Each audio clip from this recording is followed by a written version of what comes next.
Hello, my name is Jacob, and this is Kiko. Say hi. Say hi, Kiko. And I am doing a plein air cell very, very soon. I love plein air painting. Recently, I've gotten into it a lot.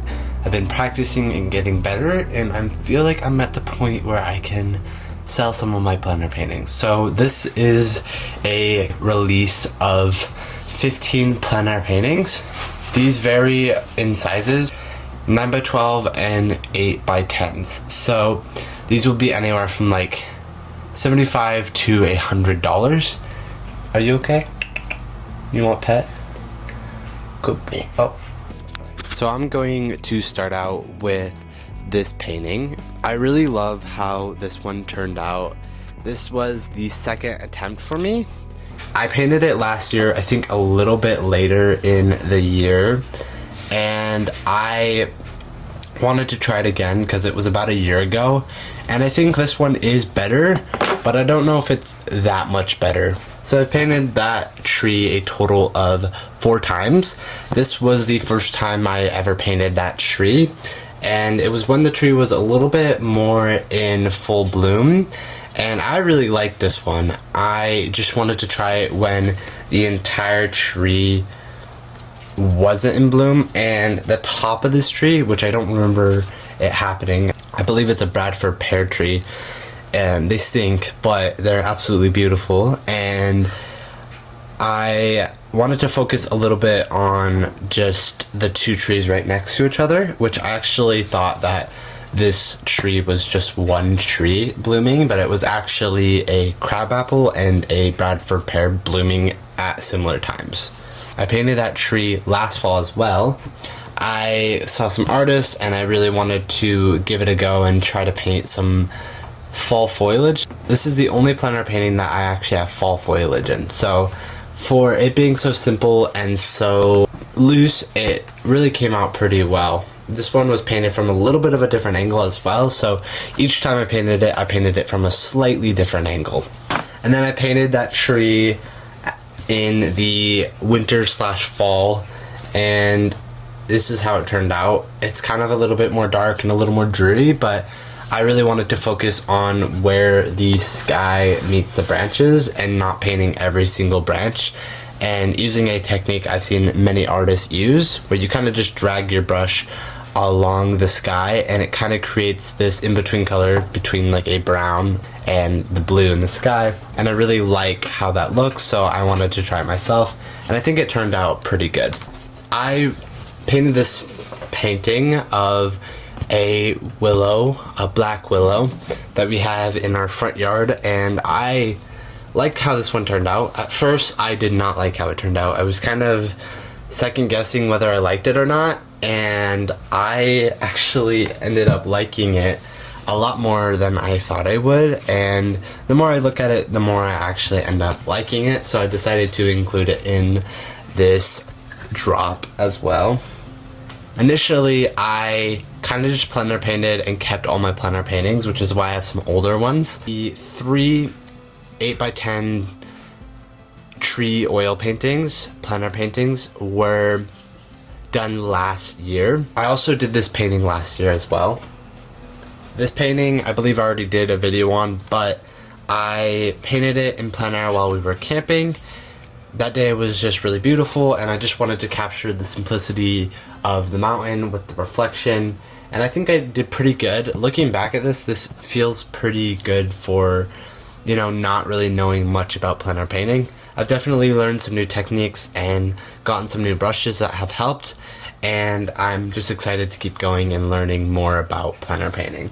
A common theme in this sale is going to be trees. I've just really been loving them recently, and just practicing where the tree meets the ground and where the bark kind of interacts with each other, I've been really trying to focus on. So this was one of my kind of first tree paintings in the sense of just focusing on the bark. I've seen many artists do this and I wanted to give it a go, and so I did. And this is a black poplar tree. I think it needs some work, but overall it's not a terrible painting.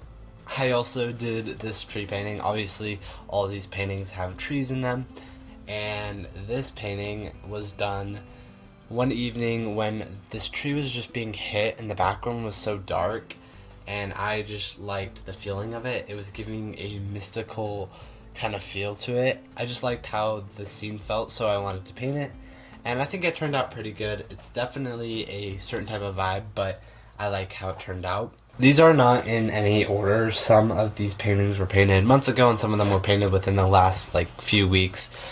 This painting was painted a couple weeks ago of the black willow. I think I finally got a hold of tree bark, and that's what I wanted to do. I was just taking my time kind of looking and analyzing the tree and just looking at shapes and not trying to get too caught up in all the detail. And I really like this one. This is probably one of my top 5 favorite paintings I've done in plein air.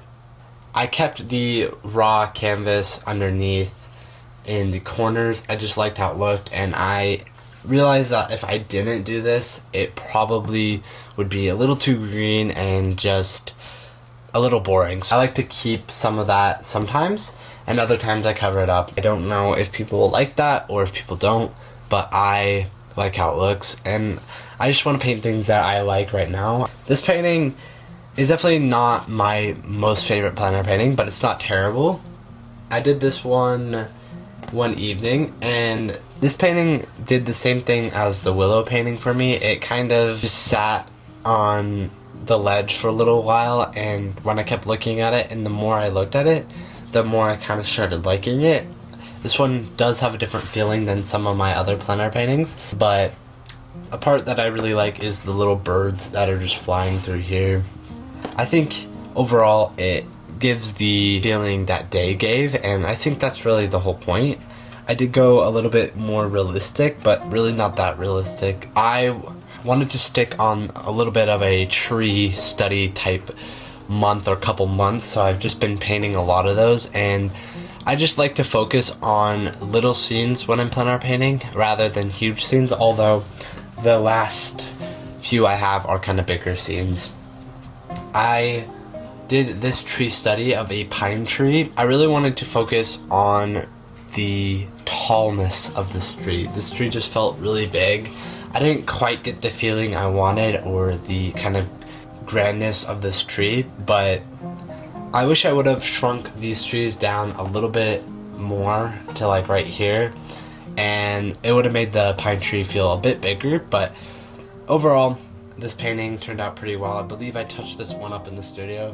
I do touch up a lot of my plein air paintings because I can't quite get everything I want into a plein air painting while I'm out there. When it gets cold or it gets too sunny or I just am not feeling the painting, it's better for me to just put it away, come back to it when it's dry, and just do a few touch-ups, and that's what I did with this painting. So this painting was done a couple weeks ago, and I kind of just wanted to focus on really scrubby brush marks and not getting too detailed, yet when you look at this piece it feels a little bit more realistic, and that's, I feel like, the feeling I got with it.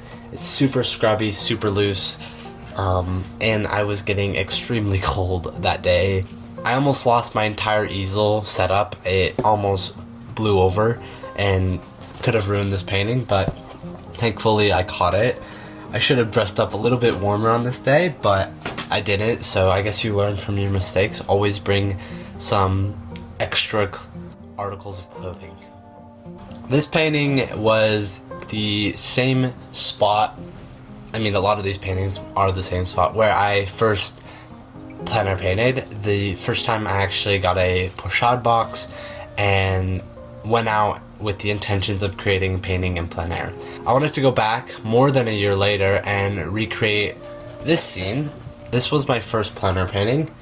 It's not in the sale. I decided to keep it and just keep it around for a long time and not sell my first plein air painting because it's a little bit special. I did that same exact scene just horizontally and kind of in my style now. This style definitely reflects someone like Chuck Black, but a little bit looser because obviously it was in plein air. This painting was done on a day where the sun was kind of hitting the clouds and illuminating the sky kind of with a white color. So I needed to really just emphasize atmosphere in this piece, and I think I did that. It was kind of also illuminating some of these trees, which is why I came back and created this painting, because I wanted to focus on just that little tree. So this scene, I think, is actually in this painting, which is pretty cool. I have two more, and this is a scene that I was kind of painting and was not turning out there. It was kind of just way too muddy because I was painting over an old painting, and I tried to cover it up with some burnt sienna and yellow ochre before I went out, and I thought it would have been dry by then, but it wasn't. And so I was painting over it, and I was getting these muddy whites that were just really ugly. So I did as much as I could out there, and then came back in the studio a couple weeks later and just went over it with some better color, and now I really like how this painting turned out. I wanted to focus on the clouds in this piece and just focus on making it look like all these trees were in the distance, and I think it worked. I was really happy with the progress in my work of being able to making something look like it's far away is sometimes hard, especially when there's a lot of contrast. I wanted to keep them pretty dark to just draw attention to them, but I wanted them to look like they were in the distance and didn't want to get too detailed with this piece. So overall, I think it turned out pretty well, and it leads your eye in very nicely. Last but not least is this painting, which may be one of, if not my favorite plein air painting ever. And it just has a really cool feeling to it. I took quite a bit of creative freedom while I was out there painting, but I wanted to focus on the field area and the trees kind of being hit from above. Pine trees do this really cool thing when they're hit by light, and they'll kind of just get this outer glow around all the trees. And I wanted to really get that effect with this painting. And then I also wanted to go back and practice my trails, because I tried painting a trail a few days before that and it wasn't working. So I wanted to go back, try it again, don't overcomplicate it.